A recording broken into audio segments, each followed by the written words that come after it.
धरती के सबसे निर्जन और ठंडे प्रदेशों में एंटार्क्टिका का नाम आता है। ये आकार में सबसे छोटा महाद्वीप है, लेकिन इसका आकार भारत, चीन, पाकिस्तान और बांग्लादेश के कुल क्षेत्रफल के बराबर है।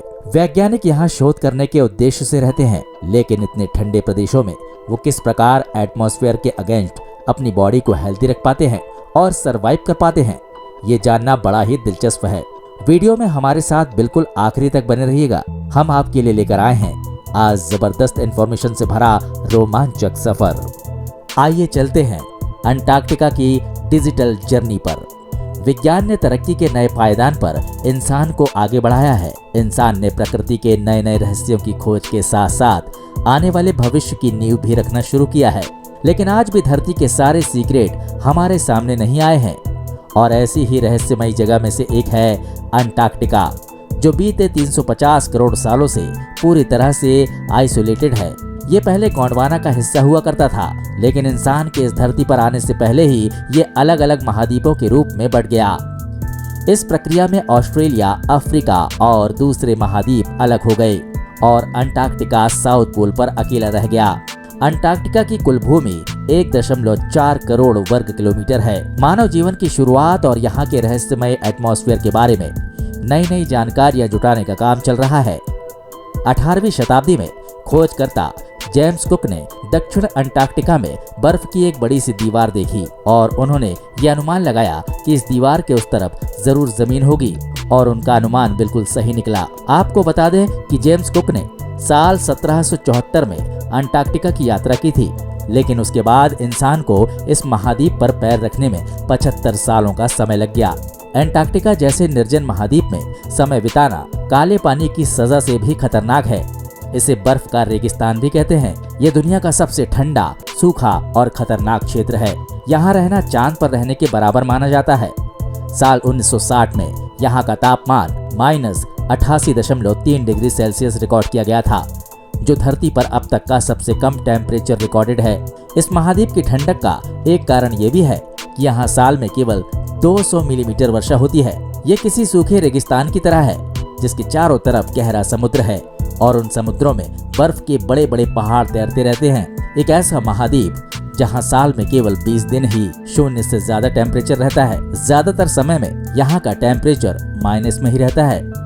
यहाँ 320 किलोमीटर प्रति घंटे की रफ्तार से हवाएं चलती हैं और हमेशा ही बर्फीले तूफान का खतरा बना रहता है। जब हवाएं अपनी पूरी रफ्तार से चलती हैं, तो हवा बर्फ को उड़ाकर एक जगह से दूसरी जगह ले जाती है। इसी जगह पर आने का साधन पानी का जहाज है या फिर हवाई जहाज। अंटार्कटिका एक ऐसा महाद्वीप है जहां इंसान तो क्या, जानवर भी सरवाइव नहीं कर पाते हैं। केवल पेंगुइन, सील, कुछ माइक्रोस्कोपिक जीवों के अलावा व्हेल ही यहाँ सरवाइव कर पाते हैं, लेकिन वो भी तब जब मौसम शांत हो। मगर यहाँ के एटमॉस्फेयर और वेदर को ये मंजूर नहीं कि कोई यहाँ पर आए, तो यहाँ परिंदा भी पर नहीं मार सकता।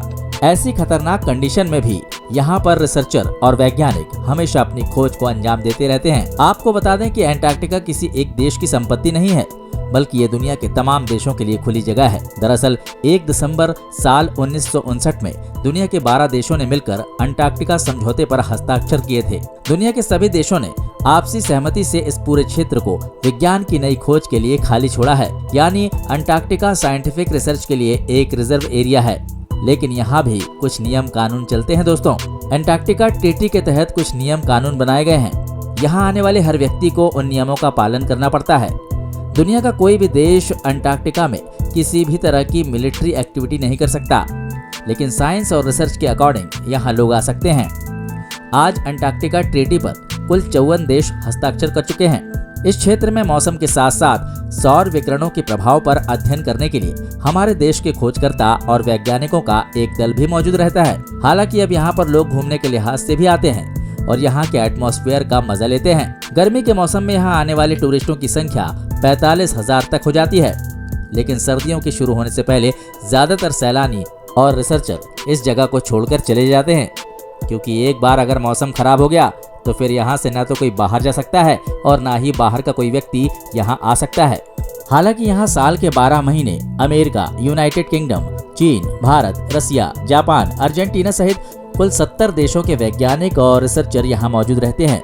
इन सभी देशों के बेस कैंप यहाँ मौजूद हैं। इन कैंपों के डिजाइन भी बहुत अलग हैं, जो धरती के दूसरे हिस्सों में बनने वाले घरों के डिजाइन से बिल्कुल अलग होते हैं। हमारे देश भारत के बेस कैंप भी यहाँ मौजूद हैं। इनके नाम है भारत और मैत्री। इनमें मौजूद वैज्ञानिक और खोजकर्ता क्लाइमेट चेंज और सोलर एक्लिप्स के वेदर पर पड़ने वाले प्रभाव जैसे कई सब्जेक्ट का अध्ययन करते रहते हैं। यहाँ मौजूद बेस स्टेशन में ऑफिस, जिम, किचन के अलावा जरूरतमंद को मेडिकली फैसिलिटी करने के लिए सुविधाएं मौजूद रहती हैं। अंदर का एटमॉस्फेयर हम इंसानों के लिए फ्रेंडली होता है, लेकिन इसके बाहर खतरनाक बर्फीले तूफान मौजूद रहते हैं। ज्यादातर ये बेस कैंप गर्मी के सीजनों में ऑपरेशनल रहते हैं। अंटार्कटिका ट्रीटी सिस्टम के नियम के मुताबिक यहाँ से जाने वाले हर देश के दल को अपने बेस कैंप को डिसमेंटल करके जाना होता है। अंटार्कटिका में मौजूद ये बेस कैंप एक ऐसा एरिया बन गया है जो हमेशा गुलजार रहता है। इन सभी खूबसूरत से बेस कैंप में साल के 12 महीने कोई न कोई कर्मचारी मौजूद रहते हैं।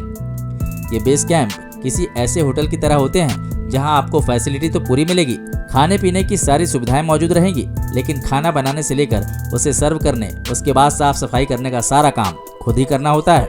जी हाँ, यहाँ रहने वाले सारे लोग मिलकर एक दूसरे के साथ तालमेल बनाते हुए अपने सारे काम करते हैं, क्योंकि यहाँ हमेशा रहने वाला हर व्यक्ति अपनी फील्ड का एक्सपर्ट होता है, जो जरूरत पड़ने पर हर काम को करने के लिए मेंटली प्रिपेयर भी होता है।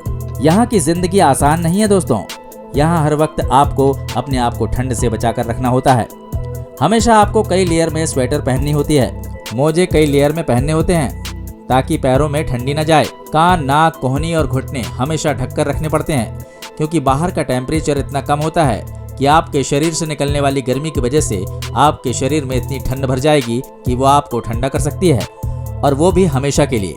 यहाँ आने के लिए किसी भी तरीके के वीजा की जरूरत नहीं होती, लेकिन यहाँ आने वाले को अंटार्कटिका ट्रीटी के हर नियम का पालन करना पड़ता है। वैज्ञानिकों को यहाँ बोट की फैसिलिटी मिलती है, जिससे ये ताजी मछली पकड़कर खा सकते हैं। रही बात पीने के पानी की, तो पैराफिन स्टोव पर बर्फ को पिघलाकर पीना पड़ता है। और अगर बातें करें नहाने की, तो नहाने के लिए यहाँ पानी को गर्म किया जाता है और फिर एक कपड़े को उस गर्म पानी में गीला किया जाता है, फिर उसी से शरीर को पोंछ लिया जाता है। वैसे ये जगह उन लोगों के लिए बहुत अच्छी है जिन्हें नहाना पसंद नहीं होता। सही कह रहा हूँ ना?